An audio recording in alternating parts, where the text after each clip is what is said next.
Ces trois-là, vous ne les verrez pas souvent sur la plage des Petites Dalles. Ce sont d'autres profondeurs que celles de la mer qui les appellent. À quelques encablures du littoral, une vieille dame de 800 000 ans les engloutit périodiquement dans ses entrailles. Bon, Joël, tu descends. Prof, alias Jean-Pierre Viard, a débuté son histoire d'amour avec la grotte en 1975. Comment on en arrive à donner 40 ans de sa vie à une grotte? Oh, j'ai pas donné 40 ans, c'est sûr 40 ans. Hein, sur 40 ans, une fois la semaine, bah, c'est pas grave. Hein. Il y en a qui jouent au football, il y en a qui font des baskets, puis moi je viens là. Mais on est nombreux. Hein. Il faut savoir que dans la grotte, il y a à peu près, en 40 ans, comme vous dites, il y a à peu près 160 personnes qui sont venues travailler entre une journée et 1000 fois. 800 mètres de galeries sont à ce jour rendus praticables par ces spéléologues amateurs.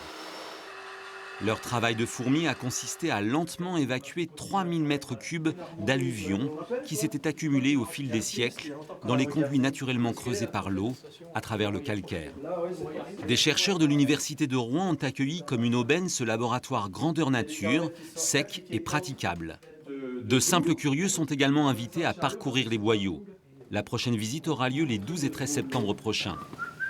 Pour Joyeux, alias Philippe de Lavergne, c'est la cohorte de ses compagnons qui a rendu cela possible. C'est des passionnés ou des fous. Et pour moi, à ce stade-là, je ne fais plus la différence.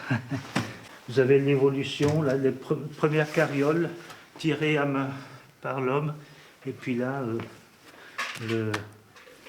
le summum, la voiture qui tire 1 tonne avec un moteur de mobilette. Bricoleur inspiré, inventeur de génie, Jean-Pierre Viard est aussi un gosse turbulent de 78 ans qui n'est pas prêt d'abandonner son terrain de jeu. Toutes ces heures passées sous terre, vous ne les regrettez pas? Oh bah non, j'ai aucun regret. Si, quand je me blesse, mais enfin à part ça, ça va. Vous allez aller jusqu'où avec cette grotte? Pour mon cas personnel, eh bien, c'est jusqu'au jour où je ne pourrai plus être physiquement en état de travailler là. Autant en emportent les sédiments.